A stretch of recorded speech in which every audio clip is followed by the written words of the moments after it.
എഴുത്തുകാരി രജനി പാലംപറമ്പിന്റെ ആത്മകഥ ആ നെല്ലിമരം പുല്ലാണ് ഇനി MG സർവകലാശാലയിൽ പാഠപുസ്തകമാകും. BA മലയാളം സിലബസിലാണ് ആത്മകഥ പഠനത്തിനായി ഉൾപ്പെടുത്തുന്നത്.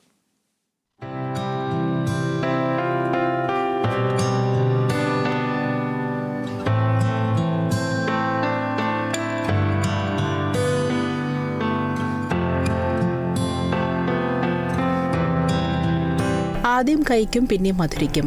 സ്കൂൾ കാലഘട്ടത്തിലെ മധുരിക്കുന്ന ഓർമ്മകളിലെ കടകഥകളിൽ ഒന്ന് മാത്രമാണ് പലർക്കും ഇതിന്റെ ഉത്തരം.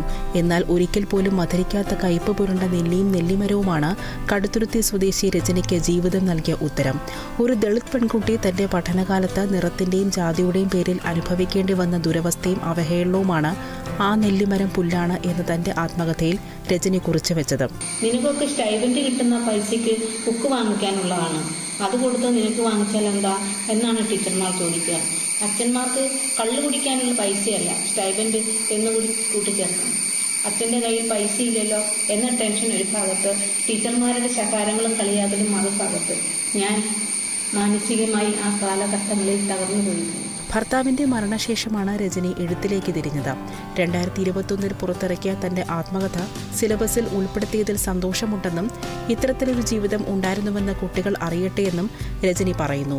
ആത്മകഥ പാഠപുസ്തകത്തിൽ ഉൾപ്പെടുത്തിയതോടെ അഭിനന്ദന പ്രവാഹമാണ് രജനി തേടിയെത്തുന്നത്.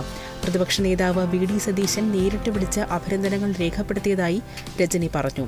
നെല്ലിമരം എന്നുള്ളത് നമ്മളെപ്പോഴും നൊസ്റ്റാൾജിയായിട്ട് ബന്ധപ്പെടുന്ന സ്കൂളുകളെയും കോളേജുകളുടെയും ഓർമ്മകളെ കാണിക്കാൻ വേണ്ടിയാണ്. നമുക്ക് വന്യകുറുപ്പ് സാറിൻ്റെ കവിതകളാണെങ്കിലും ഒരു വട്ടം കൂടി നോർമൽ വേയുന്നതിൽ മുറ്റത്തെത്തുവാൻ മോഹം. എല്ലാവർക്കും തിരിച്ച് സ്കൂൾ ലൈഫൊക്കെ ഭയങ്കര മധുരതരമാണ്.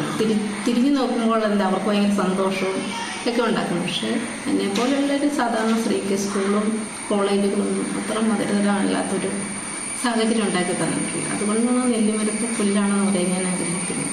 ഇങ്ങനെ മാറ്റി നിർത്തപ്പെടുന്നതൊക്കെ നമ്മൾ കുറേ ഹോണ്ട് ചെയ്യും നമ്മുടെ ലൈഫിനകത്ത്. വിദ്യാഭ്യാസത്തെയൊക്കെ നമ്മുടെ ദിനചര്യയുള്ള കാര്യങ്ങളെയൊക്കെ നമ്മൾ ഹോണ്ട് ചെയ്യും. അപ്പോൾ അതിനെയൊക്കെ നമുക്ക് മുന്നേറാനുള്ള ഒരു പവർ നമുക്ക് ഉണ്ടാക്കിയെടുക്കുക എന്നാണ് നമ്മുടെ ജീവിതത്തിലെ വിജയം.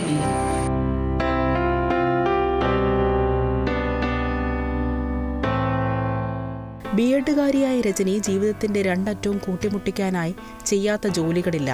SC പ്രൊമോട്ടർ, കാഷ്യർ എന്നീ ജോലികൾക്ക് പുറമെ എംപ്ലോയ്മെന്റ് എക്സ്ചേഞ്ച് വഴി പല ജോലികളും ചെയ്തു.